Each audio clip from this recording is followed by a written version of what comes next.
Hi, fifth graders. It's Miss Malloy here, and we're on chapter 6 of Freak the Mighty, Close Encounter of the Turd kind.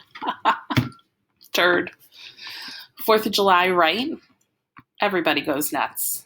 The dads are getting drunk and having their cookouts, and the moms are trying to keep all the brats from blowing their precious little pinkies off with cherry bombs, and the kids are running wild through the backyards. It's like no rules apply, and that makes everything real edgy, if you know what I mean. Like, let's have a blast, and who cares what happens? Don't get the wrong idea. I love the 4th. It's just that people tend to get all choked up about firecracker holidays, and they don't see what's really going on, which, like I say, is the dad swilling beer and acting numb. That's the basic formula. Not that Grimm ever swills anything stronger than root beer. No way, the poison never crossed his lips, he likes to say, even though I've seen a picture of him in the army, and that sure looks like a bottle of beer in his hand, and he's got that same whacked by a hammer grin that dudes always get when they're drinking.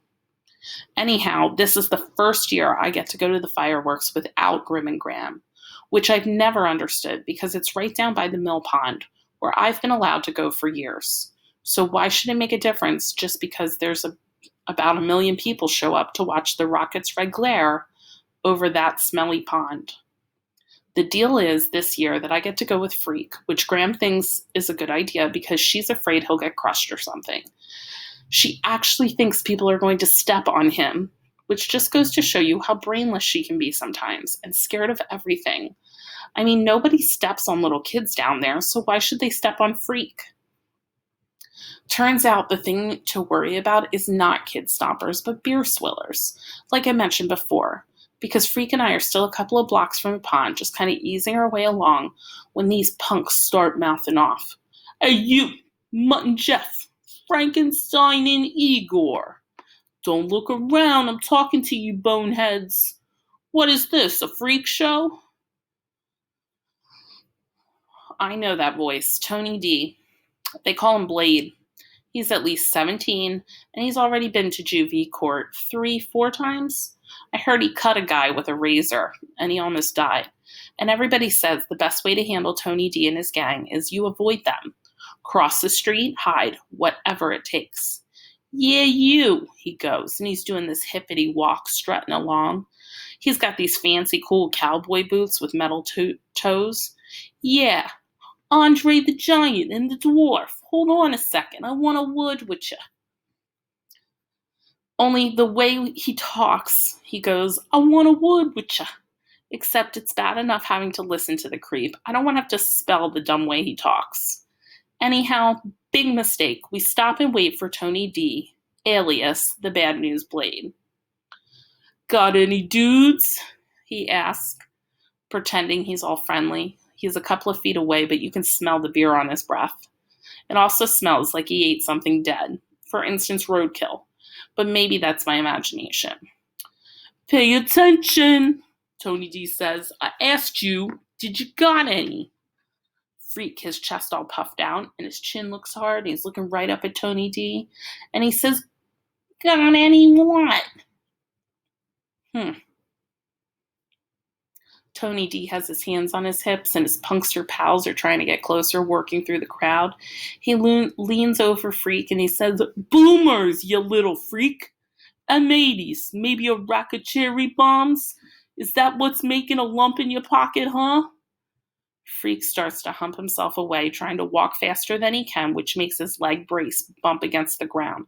Come along, Maxwell, he says. Ignore the cretin. Blade goes, hey, what? And he moves right in front of Freak. Want to say that again, little freak man? Freak says, cretin. CRETIN, defined as one who suffers from a mental deficiency. Hearing how little tiny Freak is dissing the fearsome Tony D, alias Blade, I can't help it. I laugh out loud. Tony D is looking at me, and he's showing his white teeth. I swear they've been sharpened to look like vampire teeth.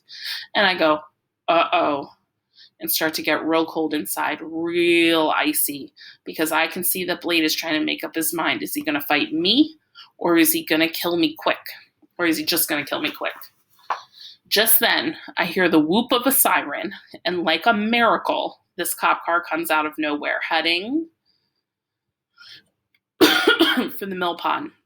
And Blade takes one look, and he and his punksters are out of there, burning rubber in their Reeboks. Freak goes, "Whew! That was a close encounter of the turd kind." And it takes me a second to get the joke. But when I'm laughing, amazed he can be so cool about it, like it was no big deal that Tony D was after us. You can take him, right? He asks a couple of minutes later. I go, "Are you kidding? You can't just fight Blade. You have to fight his gang, too." "You mean you couldn't take him and I was giving him lip?" "That's about the size of it." Freak goes, "Oh my God."